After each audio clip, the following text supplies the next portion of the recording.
Hi, and welcome back to Earthsight, on this day.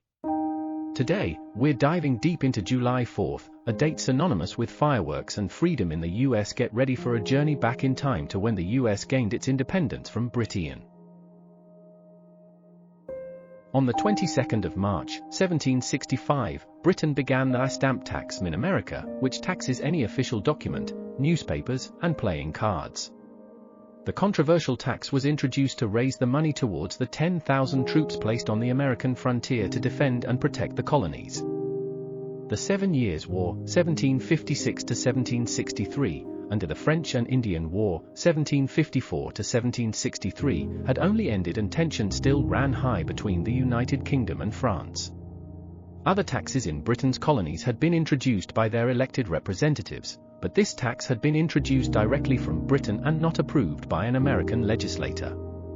This was seen as an insult to the Americans and many of Britons and implied that Americans were subjects with fewer rights than Britons at home. Former Prime Minister William Pitt the Elder gave a speech in Parliament in defense of America and their rights as equal citizens. This kingdom has no right to lay a tax upon the colonies. They are the subjects of the kingdom, equally entitled with yourselves to all the natural rights of mankind and the peculiar privileges of Englishmen. The Americans are the sons, not the bastards of England. The king also made his opposition to the tax known, and it was repealed within a year on the 18th of March, 1776. The introduction of the stamp tax is considered to be the start of the political arm of the American Revolution. Although the tax was repealed, the damage had been done and the colonists began many more acts of political defiance to resist all taxation they deemed illegal. This included the Tea Act of 1773, which reduced the price of tax added to tea produced by the British East India Company, giving them the monopoly over the American tea trade. The colonists threw the tea into the Boston port, an act of defiance that would become known as the Boston Tea Party. On the 19th of April, 1775, the military arm of the American Revolution began, known as the American Revolutionary War or the American War of Independence.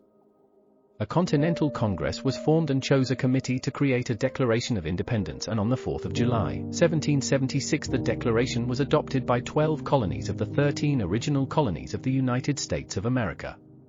New York, the 13th colony, would adopt the Declaration on the 19th of July. The colonists had many victories in decisive battles during the war, and with help from their allies they would gain their independence. In 1778, France signed a treaty with America and went to war with Britain. They convinced Spain to also go to war, and on the 21st of June, 1779, Spain declared war on Britain.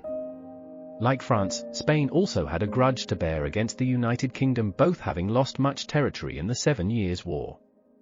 Spain sent a lot of gold and silver to America, helping finance the colonists and their French allies, particularly the final campaign, the Yorktown Campaign. The French naval and land troops greatly aided the American victory, particularly in the Yorktown Campaign, where French soldiers outnumbered the American soldiers. The American War of Independence would continue until the Treaty of Paris was ratified on September 3, 1783, when the 13 original states gained their freedom from Great Britain and would grow to become the most powerful nation in the world, the United States of America. If you learned something new about July 4th, do us a favor, hit like, subscribe, and drop a comment. Which July 4th moment surprised you most? And don't forget to share this video, because history is better when it's shared. Thanks for journeying with me on Earthsight, on this day.